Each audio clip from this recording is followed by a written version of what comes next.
ng wala akong lalaban para sa amin.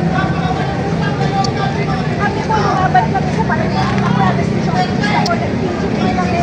Tumutulong kami sa mga mamamatay sa tao. And we were confident because we had a great president beside us and supporting us. Ngayon, ganun gagawin mo. That is the decision of the Filipino people.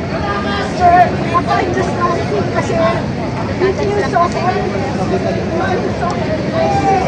ang pulis natin, hindi mapagkakatiwalaan. Hindi tayo itong presidente natin.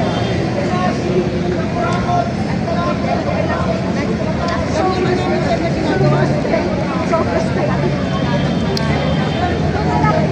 Siyempre, sana akong kasama ng assistant ko sa sala. Pinagsasarahan kami ng tapos sasabihin ko,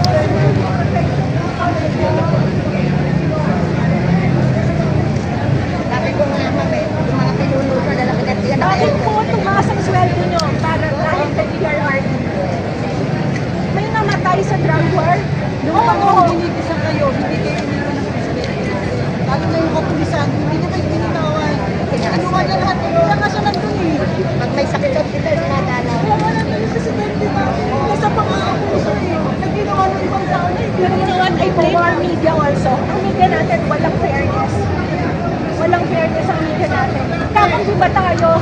Kakampi ba tayo sa foreign entities? Wala ba tayo sa para sa amin maliliit ang tao. Sabi nga niya, ayaw Kasi sana huwag niyo siyang pipitayin. Mas gusto niyang mamatay diwan. itong nakakatawa dyan eh. Ginagabayan natin NPA. This is the work of NPA. Yellow combined. Tapos sa kanila ni BBM, sincere sa kanila yung mga yan, hindi. Pag pinatumba nila si Duterte, si BBM hindi tirahin ng mga yan. Kasi alam nila pinaka-formidable na kalaban si Duterte sa 2028. Kinakalaban natin ang NPA, pero ang mga NPA traidor. ginawa nila na illegal. Alam niyo yan in your heart, pero parang wala yung puso niyo ngayon para sa Ang ending niyan, si Tory ang makakasuhan. Sa inyo pa rin. mga sir na makatulong kasi sila pero isang solid civilian. Masakit ang support namin. Guys,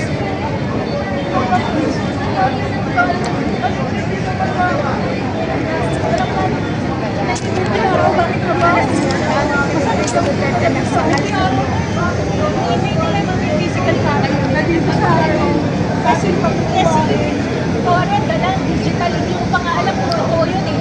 Kasi yung mga pinpa doon, signature lang eh, hindi mo alam kung tunay siya.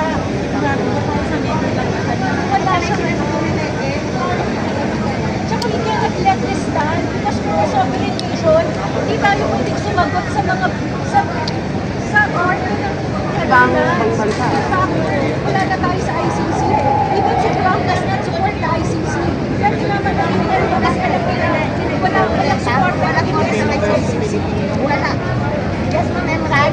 Walang order ng ICC. Nagamit na sila. Pero ang tanong ko sa inyo, kasama ba namin kayo? Hindi kami kalaban.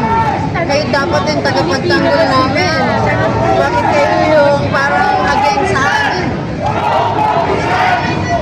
Sa bus at then sa aeroplano, talagang ilalabas na nila kung saan yung pupunta nila. Tapos we have no information sa mga flight details kung saan pupunta. So wala namang nagsasalita sa PNP or sa government kung saan nila dadalhin si PRRD. So we are hoping that he is safe, that his health is not going to deteriorate, and that his life will not be unnecessary. So let's wait for the Supreme Court for their decision, whatever that decision may be. We are going to accept it. At dito sa arrest dito, talagang back sa loob. Mula simula, mali ang lahat. What we know is that the Supreme Court has rattled the case, and we do not know who the justice that will handle the case. But we know that the justices of the Supreme Court met and discussed the urgent manifestation and motion of Attorney Torion. So Attorney Torion and I went to the Supreme Court this early evening. Attorney Israeli Torion, who is the lead counsel in the filing of the petition for Search and Army Division, and with a prayer for temporary restraining order, and also the petition for Just para makala na maganda yung yung explanation nila. Yeah. On bakit hindi mag-import No. na lagi po nasa labas ng bansa. Hindi magiging ang magiging decision or order ng Supreme Court. Kasi ang pinoprotektahan dito ay isang inherent and constitutional right ng isang tao. It's not going to be something that can just be waived na pwede mo baliwalay na lamang yun. So, even if PRRD is no longer here in the Philippines, still the act of the authorities here, which we think was illegal and even criminal, because when he was arrested immediately after the time that he had arrived, that is already an illegal arrest. And then he was detained, so that is arbitrary detention because it was against his will. Ang sinasabi, may warrant of arrest ka, wala naman sila may makitang warrant of arrest na in-issue ng Philippine court. Then eventually may pinakita silang kopya, doon digital copy na nasa cellphone, allegedly a warrant of arrest issued by the International Criminal Court. Kaming mga abogado, alam namin na whatever foreign judgment or order coming from any country, hindi kagad ini-implement sa Pilipinas.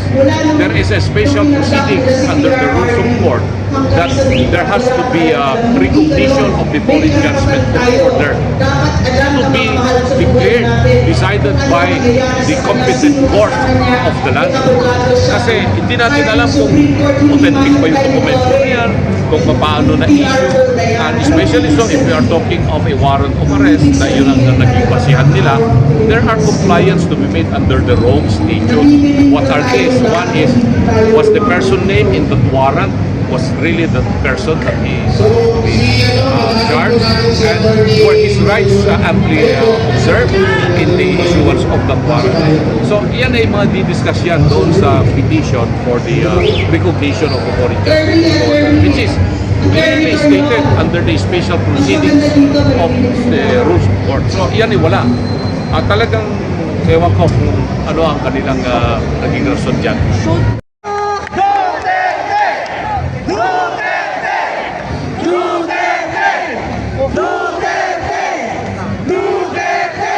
Samahan natin pakinggan natin ngayon si Greco Belhica.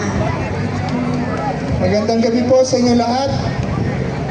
Ako po ay naririto dahil katulad nyo, hindi ko papayagan ng ating batas ay nilalapastangan, ng ating bayan ay binababoy, na inaabuso ang kapangyarihan, dahil kung kaya nilang gawin yan sa isang dating Pangulo, kaya niya rin gawin yan kahit ng sino sa atin. Ang ating bansa ay isang malaya at demokratikong bansa. Malaya tayong magsalita, malaya tayong mag-isip, meron dapat ditong katarungan, at hindi tayo lumikha ng gobyerno para abusuhin tayo. Mga kababayan, ito po ang panahon ng paninindigan.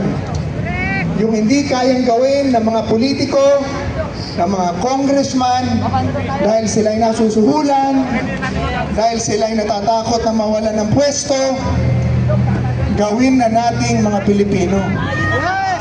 Tayo na ang mananawagan ng pagbabago sa ating bayan.